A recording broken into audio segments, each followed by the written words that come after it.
You got any website or Facebook or anything where people can find you? You're under the radar. I like it. I'm only on because I have to be for work, man.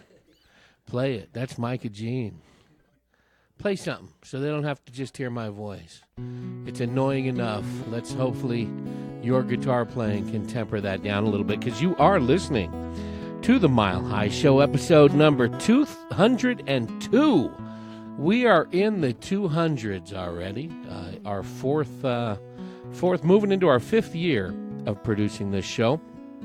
And like I said, you guys are sick and tired of hearing me talk all the time. So as we did a month or so ago, we did so again tonight. We turned the microphones and the recorder over to Jim Sobo, founder and creator of the Howling Coyote Tour, and his two guests, Mr. Micah Gean, who you hear playing in the background right now, and Mr. Brad Newman, who is an institution and should be institutionalized, I guess. It's a fine line in the music scene and the social scene here in Prescott, Arizona, where we are based. Check out Jim again. That's howlingcoyotetour.com. Is that correct? Find all the information on Jim Sobo and the tour. 14 years they have been doing this tour, taking the best, the finest musicians in and around Arizona and taking them to my old hometown, my old stomping grounds in the San Francisco Bay Area. They will be doing so again in a few months, but with the Howling Coyote Tour. So check out howlingcoyotetour.com.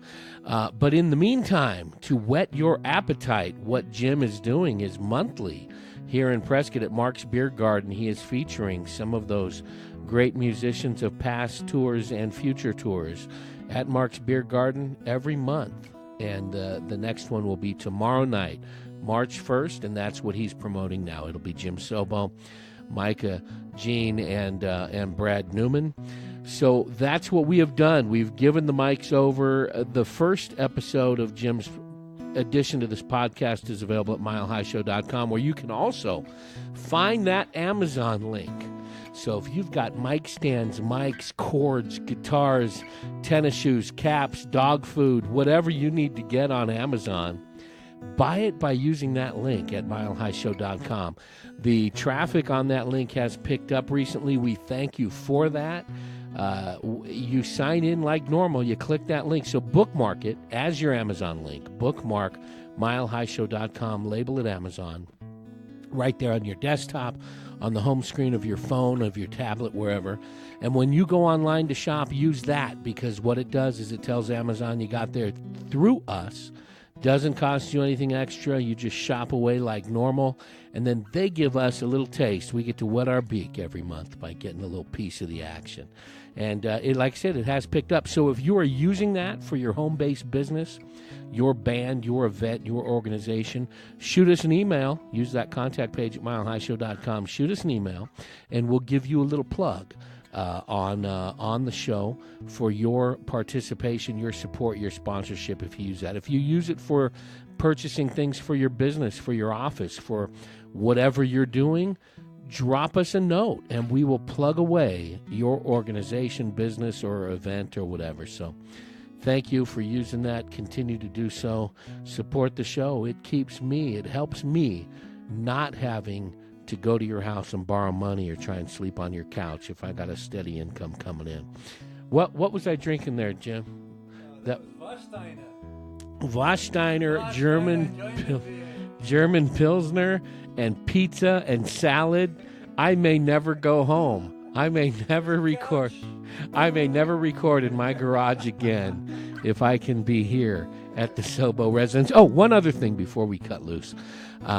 April 1st, we got a special event coming up. So check milehighshow.com, follow our Facebook page, our Twitter and Instagram. More information to come. Monday, April 1st, a live event right here in Prescott, Arizona.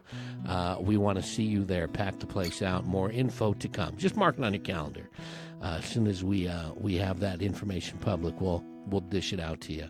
So again, the Howling Coyote Tour, episode number 2 of the Howling Coyote Radio Hour is coming at you right now, featuring Jim Sobo, Brad Newman, and Micah Gean. Thank you, Mike. That sounded great. Hello, ladies and gentlemen, boys and girls. Welcome to the second episode of the Howling Coyote Radio Hour.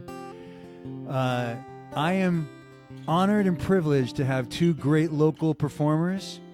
We do this broadcast out of Prescott, Arizona. If you've never been to Prescott, Arizona, it's a gorgeous little hamlet, 6,000 feet up in the mountains, west of Sedona, west of, on pretty much on your way to Flagstaff, but somewhere between Flagstaff and Sedona.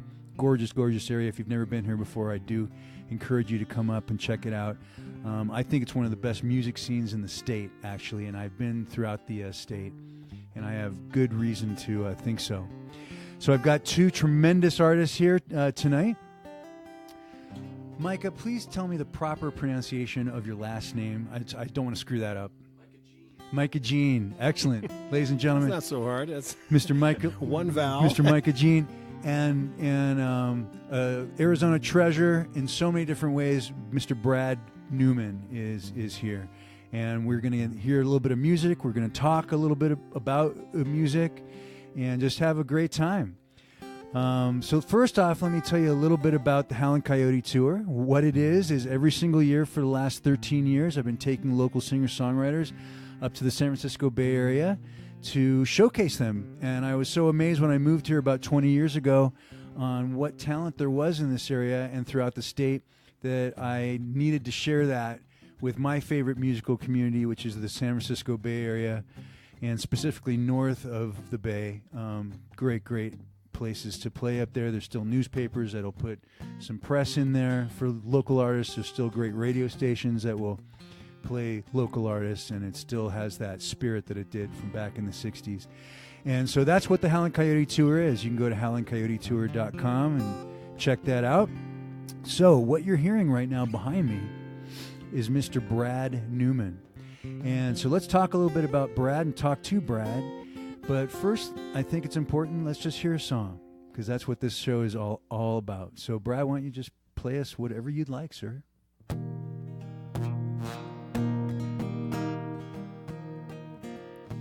You might find me at this table with my friend Finn and my friend John.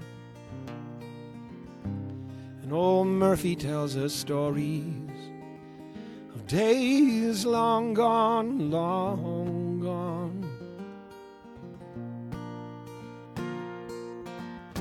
And we might take a glass together. The whiskey makes it all seem so clear. It fires our dulled imaginations, and I feel so near, so near. I feel so near to the howling of the wind. I feel so near to the crashing of the waves. I feel so near to the flowers in the field. I feel so near.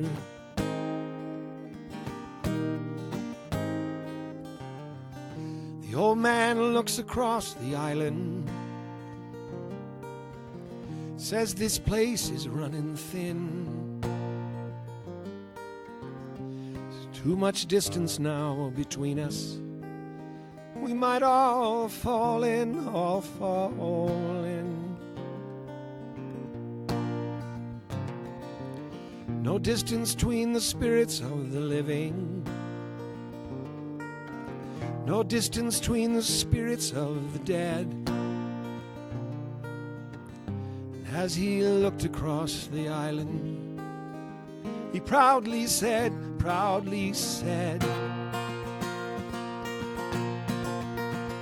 I feel so near to the howling of the wind.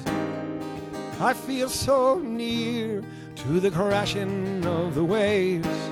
I feel so near to the flowers in the field. I feel so near.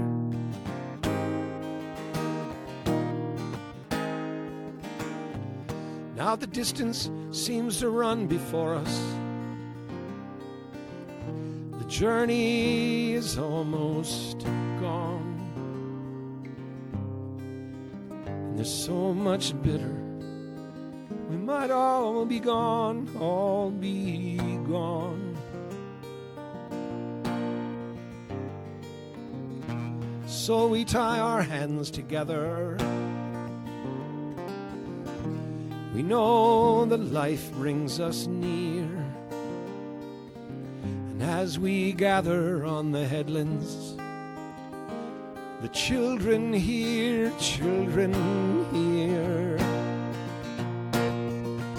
I feel so near to the howling of the wind. I feel so near to the crashing of the waves. I feel so near to the flowers in the field. I feel so near. I feel so near to the howling of the wind. I feel so near to the crashing of the waves. I feel so near to the flowers in the field.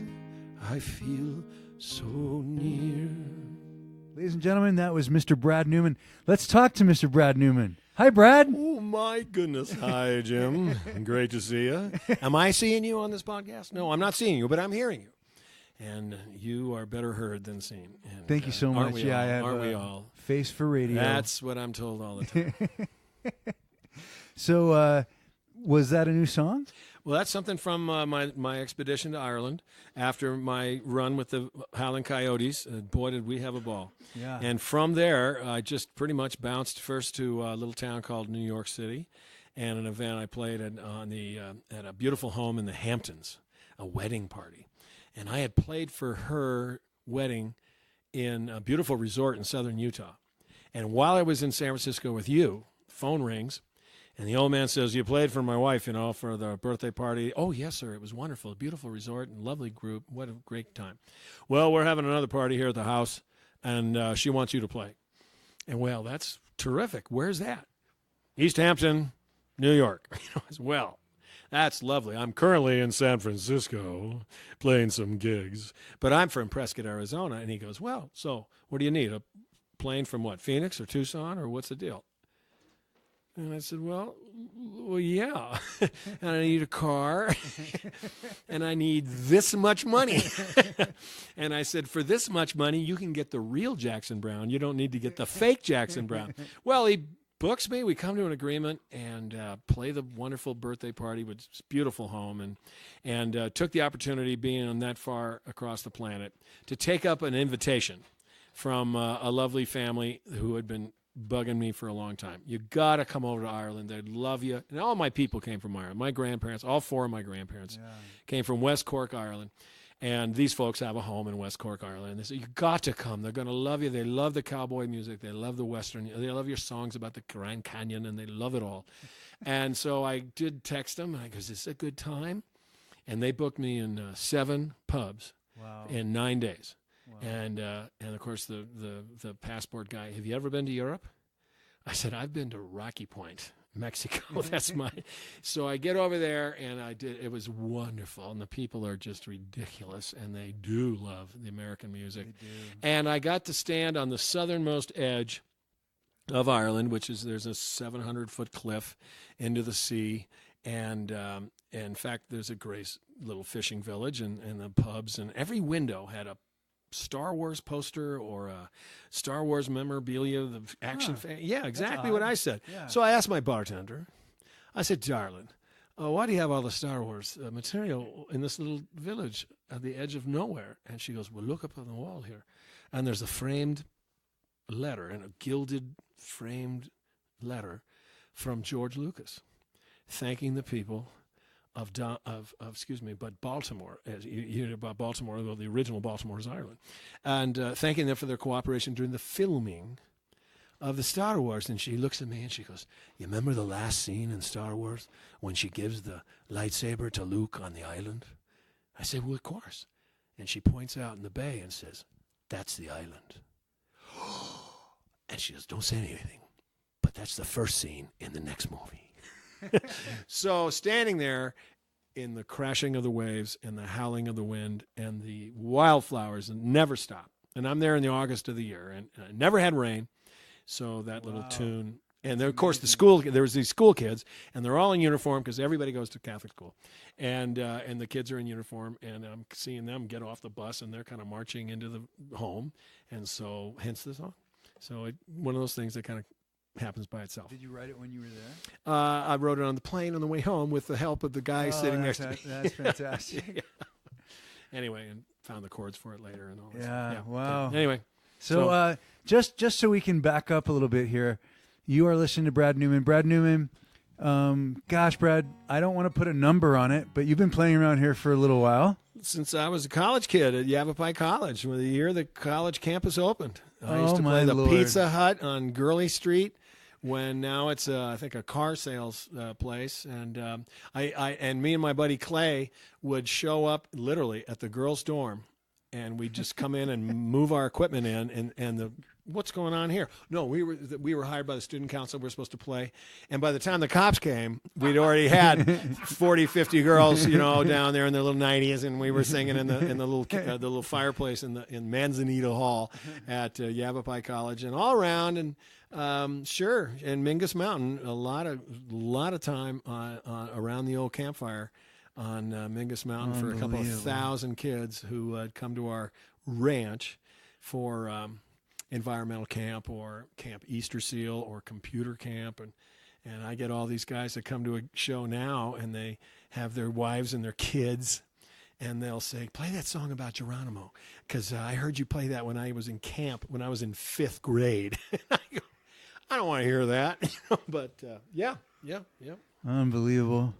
And so I moved here approximately about 20 years ago. There's a place here in town at that time called Coyote Joe's. Ah, yes. And Coyote Joe's is where I got the name for the Howling Coyote Tour. Ah, yes.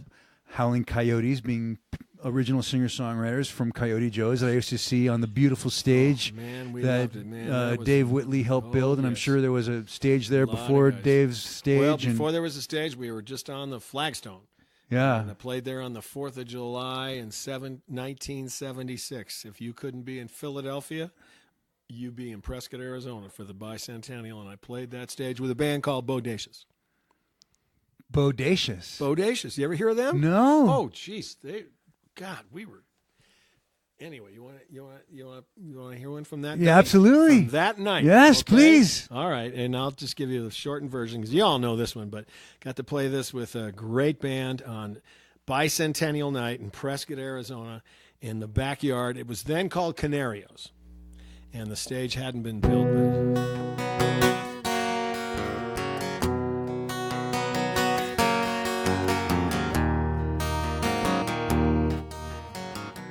Looking out on the road, rushing under my wheel. Looking back at the years rolling by like so many summer fields. In 65 I was 17 and running up one-on-one. I don't know where I'm running now, I'm just running home. Running on empty and running blind.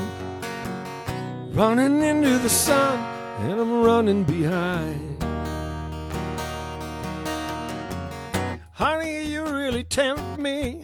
You know the way you look so fine. I'd like to learn your name, but I'm running behind. No, I don't even know what I was hoping to find. Running into the sun and running behind. Well, you all know that one. But that was a big night in my Fender Telecaster. Wow, you used to play the electric, did you? Threw it in the back of my GTO and tore out of that bar and thinking, man.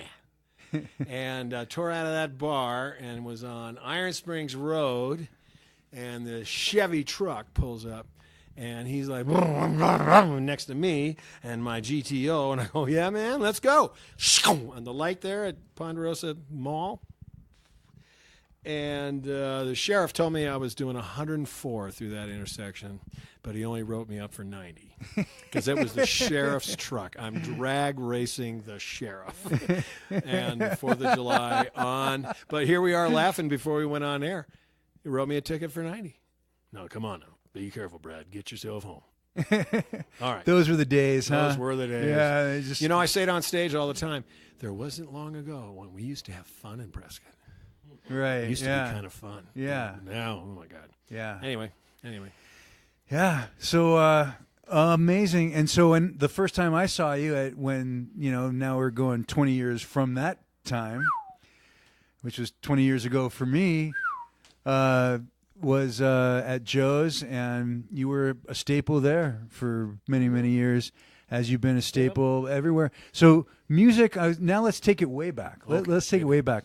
So music, how did you get into music? How did you get into playing the guitar? I was in the school band. I played trumpet in the band at Kiva School. But I got to tell you, it's a pretty simple story, and it's repeated often among young people like me.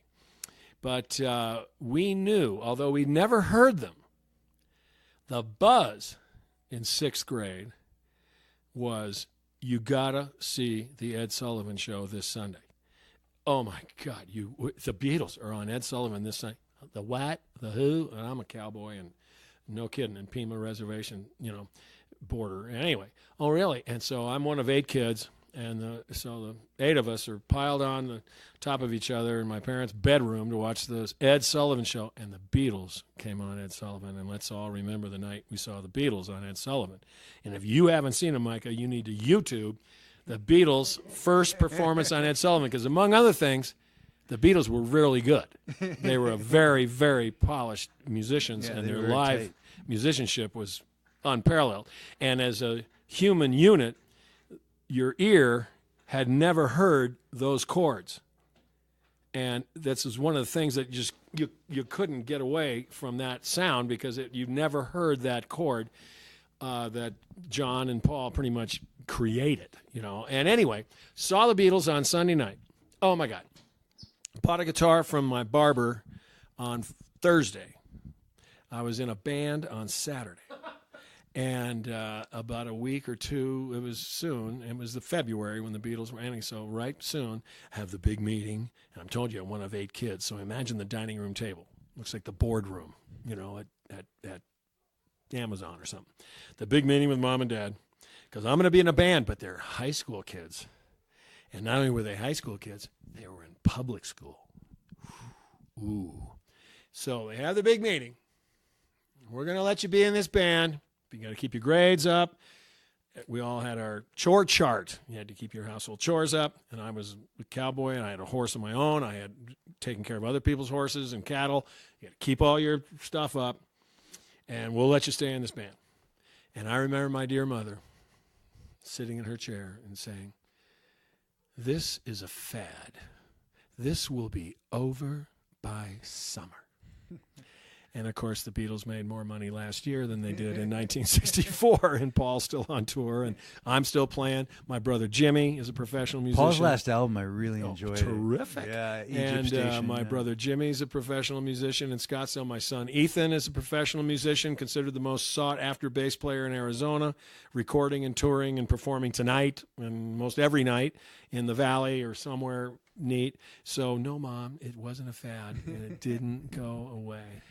That's amazing. So, and then I'm a Beatle, and I'm in a Beatle band. But then I got to tell you, the guy that I never got the benefit of a lesson, but there was a guy that gave lessons to my brother Denny, and he was a fine fellow and a guitar player, and he was kind of cool. He had a big electric guitar, but he said, "Come here, you got to hear this," and he put on the Freewheelin' Bob Dylan.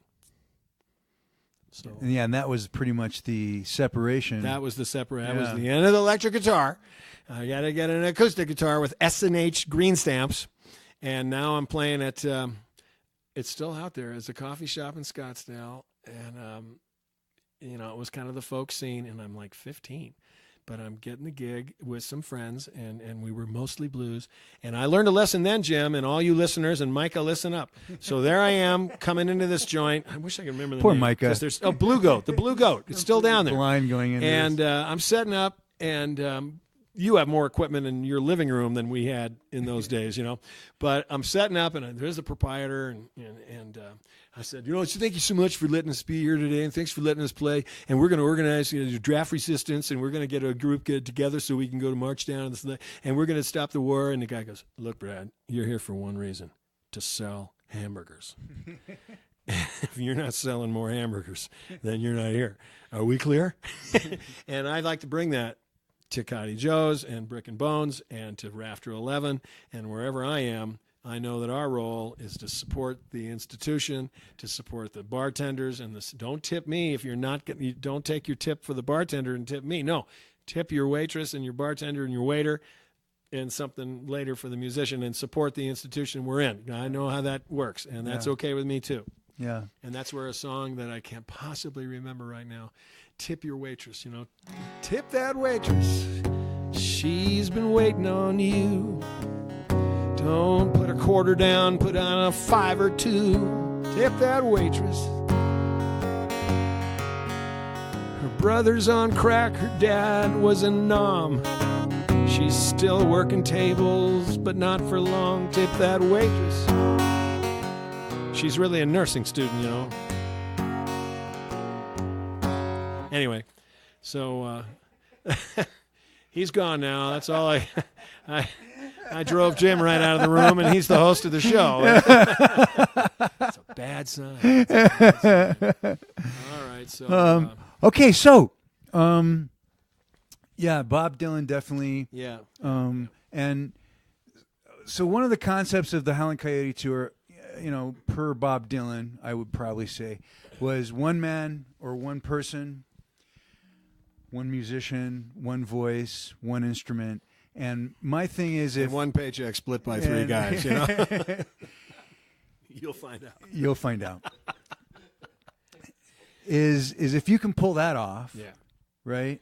And that's why I love that Jackson Browne acoustic tour that he did, right? Yeah. If you can pull that off, and without all the bells and whistles, then to me you're a real performer and a real artist and a real songwriter. And as you were saying, going into venues and supporting the venue and reading the crowd and all of those things, that's kind of what it is to be an artist and to be You're a telling a story. It's part of the reason I'm not in a band. And I love being a band, and I play often with my pal Mike McDowell on lead guitar. He's the master of the Stratocaster, and he's a wonderful man, and he's a great musician. I've been with other guys, and God bless them, they're very talented, but they go into that 17-minute guitar solo, and on stage I got to say, look, man, we're telling a story. We're telling a story. They're going to forget why the friend of the devil is running away from the sheriff if you're 17 minutes into this thing, and we're all just supposed to be amazed at your finger play. Cut it out.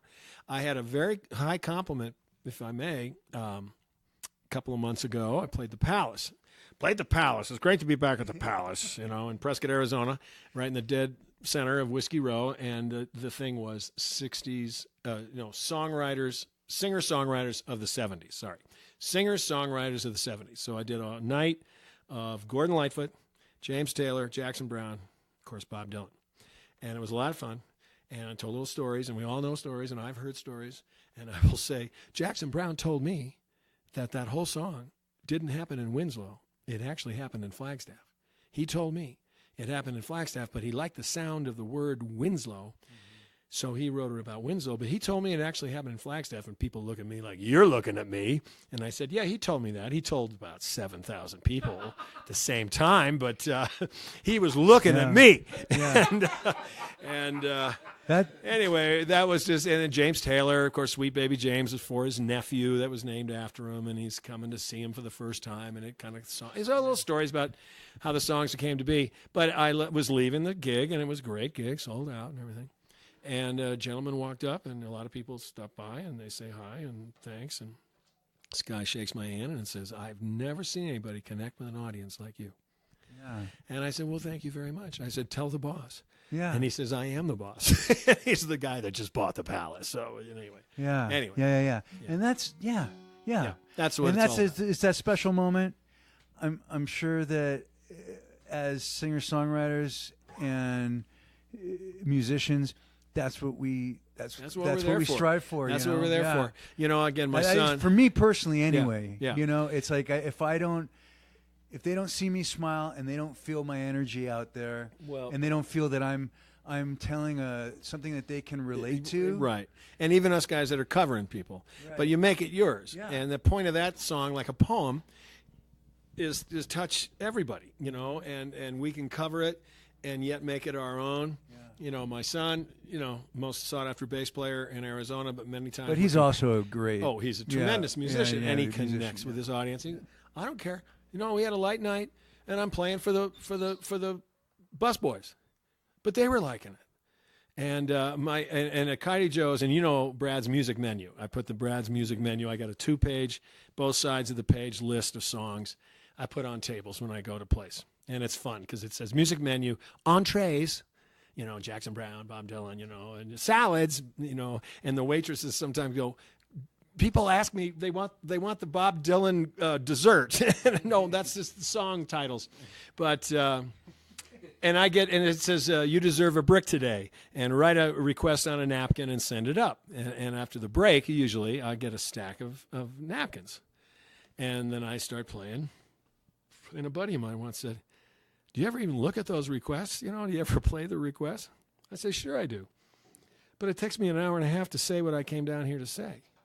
And I got to say what I came down here to say, whether it's about the girl or the family or the environment or the politics or the TV or the kids or the parents or whatever I'm here to say, I feel like I got to say.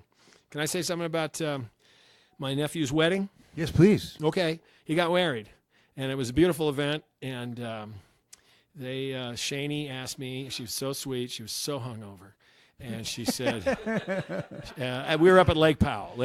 That's what's great about being live. Oh, yeah. And Kevin was kind of nudging her, go ahead, ask him. Could you play us a song at our wedding that lasts about 3 minutes? Because we're going to say our vows to each other, and we're going to say them privately, and you can sing a song can you do that, please? You bet, darling, you know, you bet. So can I share with you what we came up with? Please, yes. Because it came in at 3 minutes and 4 seconds, and then I'm going to get out of Micah's way. Imagine this beautiful estate hotel, motel, golf course, huge thing in San Diego, overlooking the ocean and the whole thing. And you all know that a Torrey Head, is like the peninsula that juts into the ocean. Everybody got that now? Okay, we got that. There's more than a few years in this hotel. Always been a beauty, you can tell. The lights on the lawn, how they shine. They twinkle as the elevator winds. But there's a couple on the corner of the bar. Traveled light and clearly traveled far. And there's nothing she can learn about his heart. So they're sitting there 1,000 miles apart. Baby, let's not ever get that way. I'll say whatever words I need to say. I'll throw pebbles at your window from the street. We'll call ourselves the flagship of the fleet.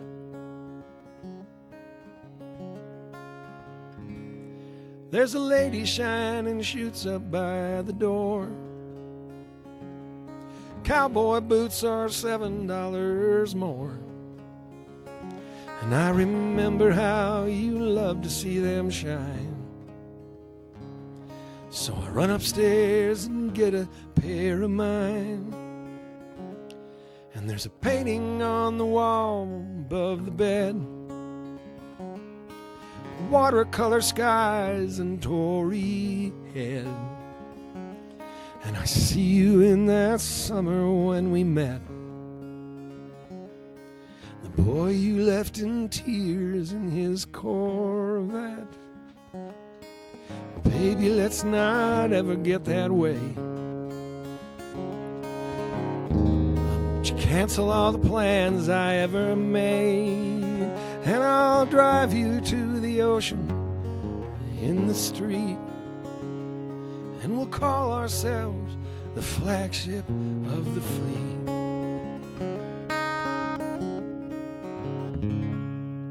Anyway, that's for Kevin and Shaney. Anyway, that was awesome. Anyway, well, look, thank you so you've much, got a Brad. Real musician with you tonight. Micah is a talented young man, and I don't want to. Oh, that's good. That's my intention at a wedding, and I do play my share of weddings. Everybody out there, and my intention is to get the bridesmaids. Get them all crying. And these beautiful bridesmaids, I go, do you have an aunt I can meet? Uncle Brad. Oh, Uncle Brad. I didn't play the end of that, and since Micah said he's near tears, the end of that is really, anyway. We'll come tomorrow night to Mark's Beer Garden and find out. We'll play the end of it. Oh. But... so is there anything that you'd like to talk about what you're doing around town or about Facebook, The Book of Faces, Brad Newman, a natural showman, and that's our friend Tracy Horn. You know, they think they own you. And she's branded me as the natural performer. You know, pictures from the Grand Canyon and the river when I'm playing at the campfire and I'm in the woods and I'm playing where nobody can hear me and you drop a stone and nobody hears it and the tree falls. That's my kind of playing. And or Facebook, Brad Newman has the roster. And, of course, people call me at 713-1979-928.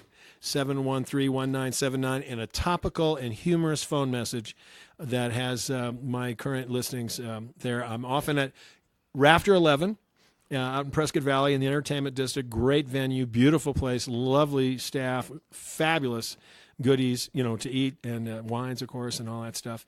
And you come out of the movie or you're going into the movie at the Harkins, you stop by Rafter 11 and we do a few tunes. El Charro Norte in Chino Valley, beautiful patio, watch the sunset over the rolling purple hills and have a margarita, and we'll do some music. And here and there and everywhere, even up at the Touch Mark lately. So, wow. I'm out there. Wow, man. And we are blessed to have you. Oh, come on. Oh, it's true. It's true. Look, I got to leave. I got to give Micah plenty of time. And also, Judge Mackey said I could either do this or pick up litter. So all right. Thank you for doing your community service here. Thank you. But Jim, I'm going to ask you to sign the little form. Radio hour. If you don't mind signing the form, and send it in. I'll say it was 1 hour. Thank you. Yes. 1 hour. Okay. Thanks. All right. Every hour counts. Down next to the Granite Creek, you were there picking up trash. No, I was here instead. Okay. And thank you all very much. So, ladies and gentlemen, that was Mr. Brett, and it's actually on Facebook.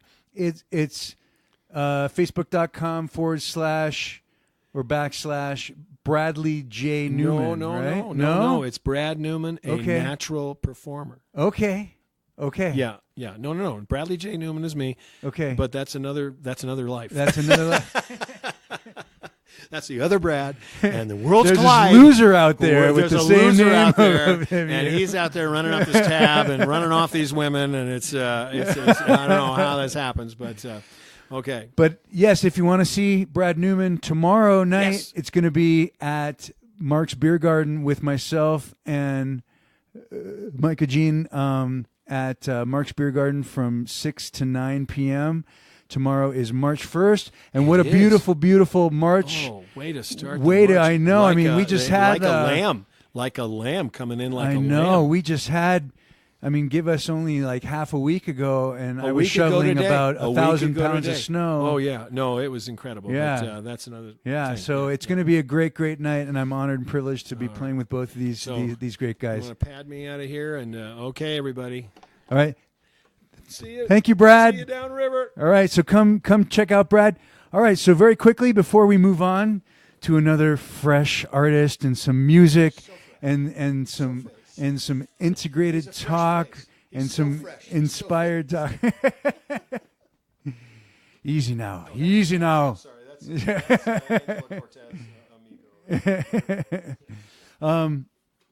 So if anyone wants to catch episode one featured the folks that I took on the last tour, which was Tommy Anderson and Miss Rosemary Tracy. And I also had on that episode a gentleman that was actually on the fourth tour, Nick Canuel, and his new performer, new writing partner, Sean Patrick McDermott. And that was on episode 1. You can hear all of those performances on episode 1. And thank you to milehighshow.com and Mr. Matt Santos for that. And now let's barrel into some more live entertainment and start talking to Micah Gean? Okay. Right, so Micah I saw 2 years ago at a place here called The Point. And in fact, I'm not sure if it was that same night, but it was very close to that same night that I saw Rosemary Tracy, who I ended up taking on the tour last year. So this next tour is going to be number 14. He does. He's just going to talk first, though. Okay. And I was so taken by his music and so inspired that I bravely went up to him and asked him for his phone number. Bye, Brad. Thank you.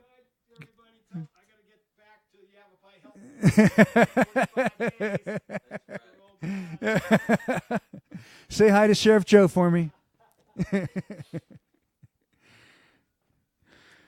Okay. So I bravely walked up to Micah and I asked him for his name. I said that I was inspired by him. And so what does it take to inspire me? It takes, a musician that writes their own music, that plays their own music on their own instrument, and that sings their own music live, and is able to capture the hearts and the souls of the folks in that venue at that time, and make some type of connection. And that night that I saw you, I definitely felt that, and I felt very inspired by you. And so I decided to walk up and say hi. So tell me, well, I'll tell you what, music is the best thing to introduce people with. So do we have a line in? Go ahead and plug in. And Micah, why don't you play us an original song? And that will be a good lead in to let our audience get to know you. I think there's no better expression to get to know an artist than by hearing their music.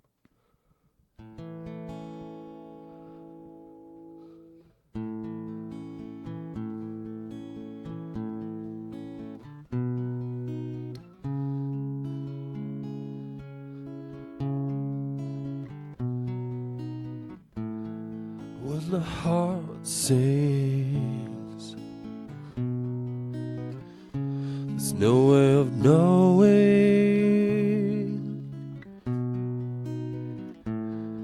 You can lose things in the moment. You gotta let things go, but your heart's sore. Don't have a back door, ain't gonna work no more. Ain't gonna work no more.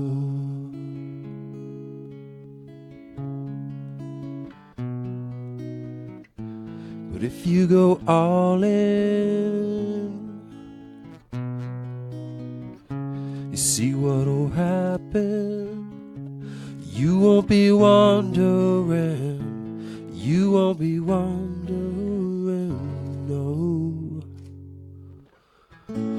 You won't be wondering, no. Oh, oh,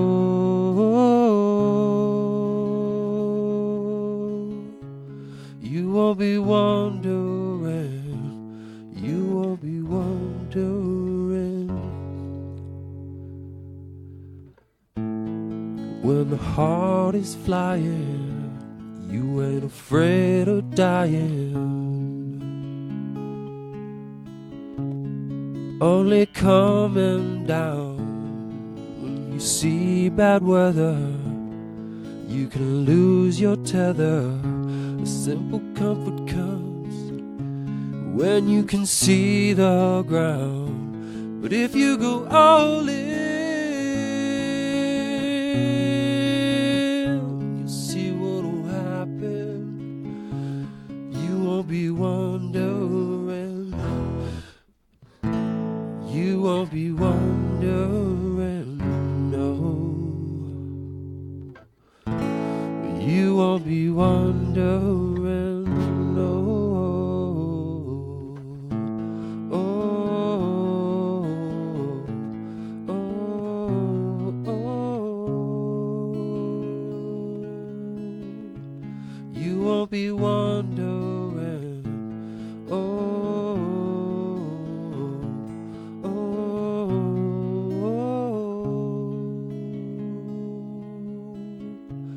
you won't be wondering, you won't be wondering, no.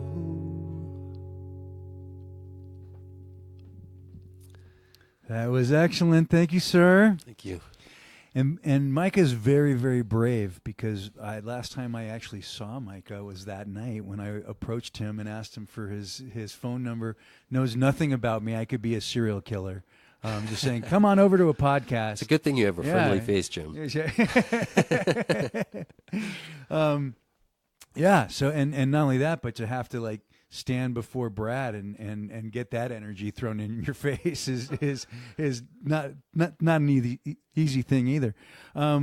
So tell me, how are you from Prescott? Did you come here? How did you find Prescott, Arizona? Prescott is first home I've had since childhood, really. Wow. It's been a long journey getting here. Yeah. I came here with my wife. We met down in Tucson. That last song was about when I was considering marrying my wife, and the the abandon that it takes to really go all in and commit to something. Yeah. And this discovery that can be found there, and the joy that can be found there. That's beautiful. So we traveled around Arizona. We're in a few different places. We were up in Show Low. We were down in Florence near St. Anthony's Monastery. We lived in Payson for a little while. We were just looking for a place to call home, and Prescott's it, And I haven't really had a place that I felt like I could call home since I was a kid. So, and you said that deal. you originally came from Tucson? Well, I landed in Tucson with my family after quite a bit of traveling. Okay. But I grew up on Whidbey Island. Oh, really? Northern Washington, yeah. Wow, gorgeous. Yeah, it's beautiful. Yeah. It rains like 330 days a year up there. And they have their own plant species that would be the equivalent of a rainforest. It's funny though. All my childhood memories was sunny days. I guess I blocked all the rest of it out. Yeah, isn't that? Yeah, that is a good childhood though, right? It was. It was beautiful. Yeah. It was beautiful. Gorgeous. Wow. But I left there pretty young. Me and my dad went traveling, and not by my choice. He dragged me out of a bad situation and took me on the road to go track my mom down, who had kind of gone off on her own path, and my dad was trying to put the family back together, and so we hit the road and traveled around a bit, and that's where I picked up guitar. I didn't really have anything else. I didn't have school. I didn't have friends. I pretty much hated my dad at that time, and he was my road buddy. So, but he had a guitar and he'd been playing my whole life, and he told me that if I learned to play the guitar, he'd give me his guitar when he died, and it inspired me to start playing guitar. Wow. And while we were on the road, we'd be hitchhiking around, and on the side of the road or at camp or whatever, and that's what I had was music, and really got me through that time, and it's gotten me through many more. That's amazing. Yeah, it's a great thing about the acoustic 6-string or 12-string is that it travels with you, in the back of your car, in the back of your van, on a plane, on a boat, wherever you need to go, and you can carve out your own imagination, your own little world, in the songs that you write, and it's beautiful. And like what you were saying, it brings about a lot of peace to the ability to connect with people as well. It's there's something really special about music. It's like the only language that surpasses the language barriers and can like speak to the heart of somebody that has no idea what you're saying, but the music speaks louder than the lyrics even. Yeah, it's so true. Especially, I can imagine in that situation, if you're cruising around and somebody hears you playing and they walk up and say hi, I mean, there's your bridge right there to meeting people just because they hear it and they're drawn to it. And you're exactly right. It's kind of the unspoken international language that we all find solace in and shelter and peace, and it's truly powerful. So that story you just told me, I think I'm going to write a song about that. Just going on the road looking for your mom and being with your dad and having your dad say, if you learn how to play the guitar, I'll give you mine. I mean, that's God. There's a story. There's a song there. If there ever was one. It's my guitar now. Is rest it? his soul. Wow. So do you have that guitar? Oh yeah. Oh wow. Yeah, it's my favorite guitar to play. What kind of guitar is it? It's a classical, concert classical. Okay. It doesn't have electric pickups or anything. It's an old guitar from the '60s. He paid $1,000 for it in the '60s. Wow. Lived in a van in his VW for 3 months. Probably handmade. Oh yeah. I'm thinking, It's Spanish. A Bazot. It's actually Japanese. Is it really? Yeah, wow. a Bazot, yeah. Interesting. It's a beautiful guitar. To this day, the best playing classical guitar I've ever played. Well, you and I actually share a similarity. I still, to this day, I was given a guitar by my dad who owned a pawn shop at that time. And he gave me an Ibanez, just an Ibanez 6-string. He originally gave me a 12-string, and it was just too much for my little hands. Yeah. So I stripped 6 strings off it, and then he's like, okay, well, if you don't want that, I can sell that one. It was gorgeous blonde 12-string Ibanez plug-in. So he took that back, and he gave me an Ibanez 6-string that he happened to have. And to this day, it's still the guitar that I play.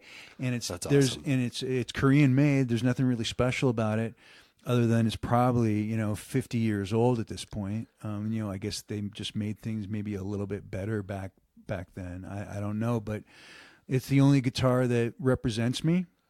And it's the only guitar that I feel connected to. There's something about old guitars too. Yeah. The age, I don't know if it's like the vibration that goes into them like stays there somehow. Yeah. And it just makes them sound better. Yeah. But I love old guitars. It doesn't like the ones that just look horrible. Like, oh my gosh, that thing's about to fall apart. And then this old timer strums in it. It's like magic. Yeah.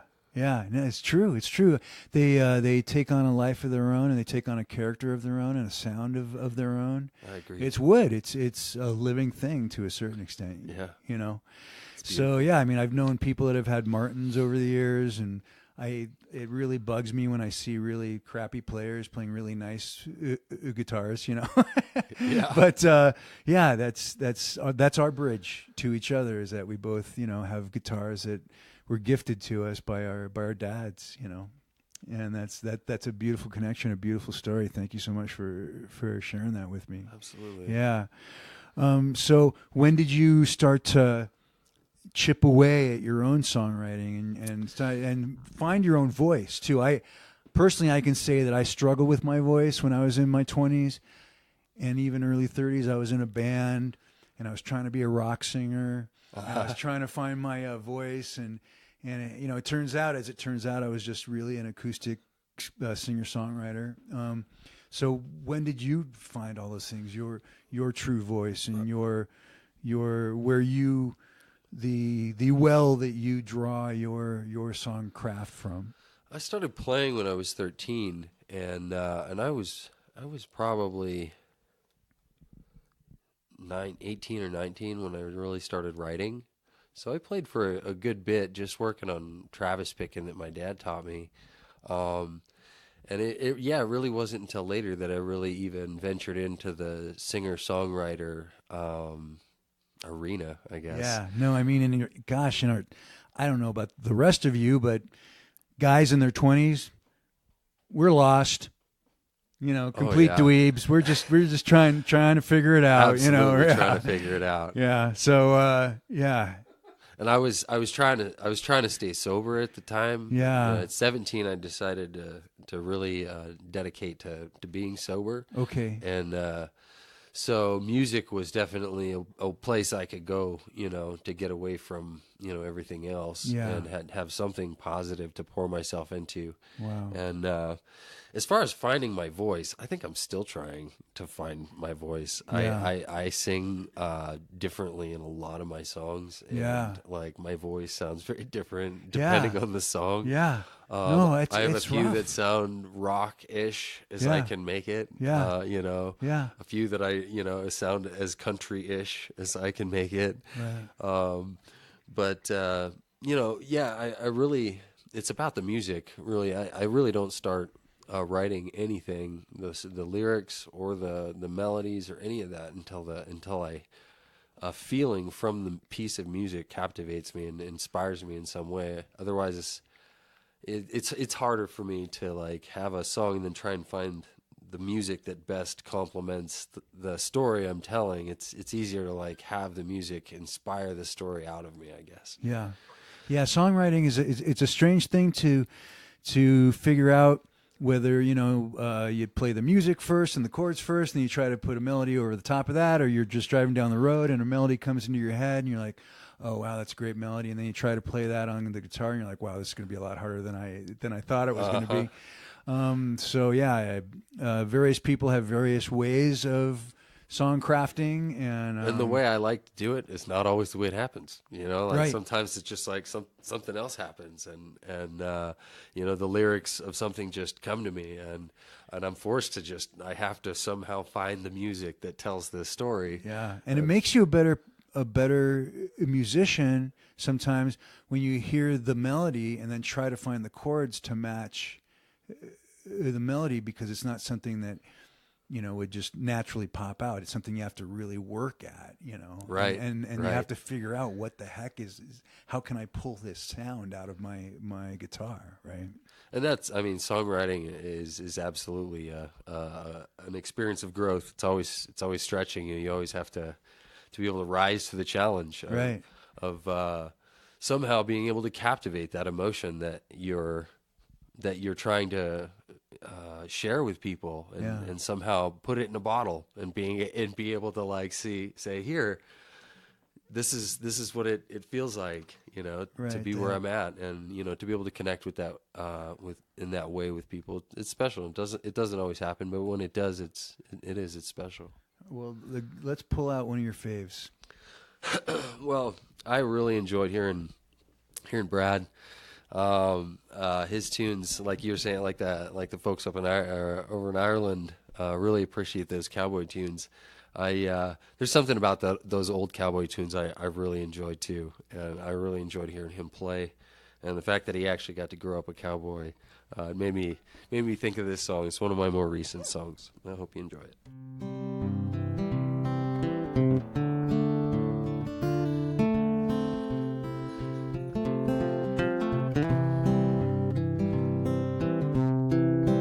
I wish I was born a cowboy, some kind of simple man. Wake up with the sunrise, just living the best I can. 3 squares a day,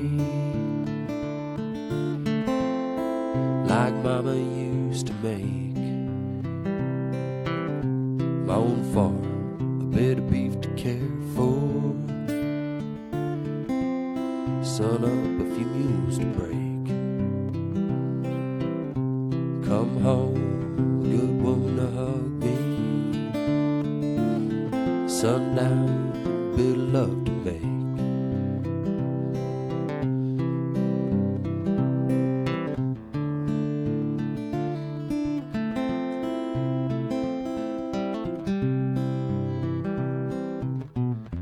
What I have is lessons that I've learned living out on the land. Some things a man sees he'll not forget, even if I could. It makes me who I am.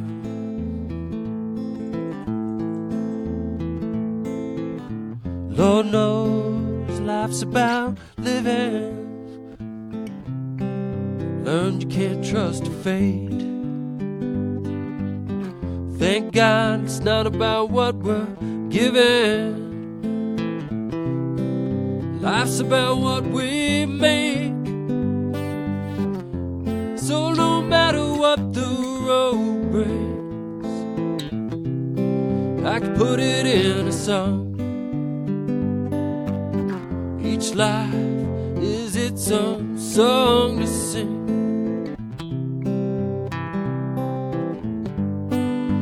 Helps to sing along. Helps to sing along. Helps to sing along. Helps to sing along.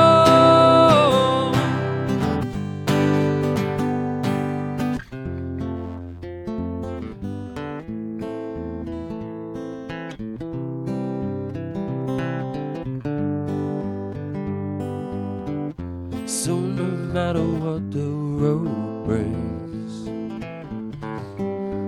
put it in the song. Living life is a melody. By God, I'm gonna sing along. Gonna sing along.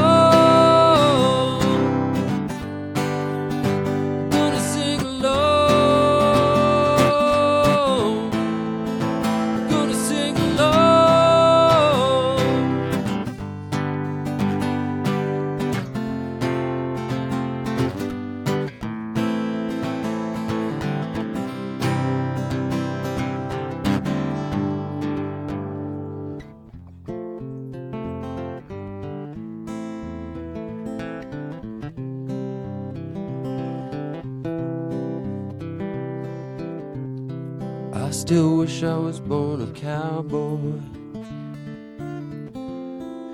some kind of simple man. Wake up with the sunrise and do the best that I can. Thank you. Ladies and gentlemen, Micah Gean, ladies and gentlemen. That was absolutely beautiful. That actually put me next to a campfire. Oh, that's awesome. Yeah. That's where I want to be. Yeah. But you know what? Right here is pretty sweet second. Yeah, yeah. I appreciate you guys having me. Oh, This is no. great. We appreciate you being here. Again, you have to have the courage of a bull to be able to come in and, after not seeing me for 2 years, and saying, "Okay, I'll be part of your show. I'll be part of your podcast." So again, if anyone wants to see this fine gentleman, do you play around town much, or? I play Don Cheek's open mic Thursday nights. Okay, excellent. I play Aaron Aragon's open mic at Mark's Beer Garden. Oh, okay. And I'll be playing same place. I'll be playing a show with you. All right, this I Friday. like it. But you're getting paid. Oh yeah, bonus. Exactly, that is a bonus. And whatever else you care for, it's on me, my friend.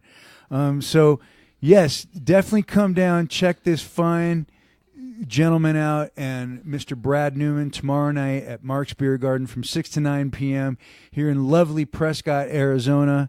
I want to thank Mr. Matt Santos for hosting me and the Howling Coyote Radio Hour on milehighshow.com. And hopefully no one heard my dog scratching at the door or howling in the backyard during this podcast. It's an honor. We'll be doing this show every single month for hopefully the next until eternity. And I am happy to announce my 2014 Howling Coyote Tour participants are going to be Mr. Darren Mahoney with special guest Miss Sherry Finzer and Mr. Richie Hart. They're both international performers, and we're going to be bringing them into the Bay Area. And usually we play a lot of microbreweries, but I think we're going to go for some vineyards this time and some wineries. So do check us out. We'll be there in the second, third week of July. And I thank everyone for listening to the second episode of the Howling Coyote Radio Hour. Please go to www.howlingcoyotetour.com to check out all the artists I brought on the tour over the last, what now will be 14 years. And please come on down to Mark's Beer Garden tomorrow night and check out Micah and Brad and me, and we'll be having a great time. So thank you, Matt. And if anyone, again, wants to hear this, please go to www.milehighshow.com, Episode 2 of the Howling Coyote Radio Hour. This is Jim Sobo, signing out.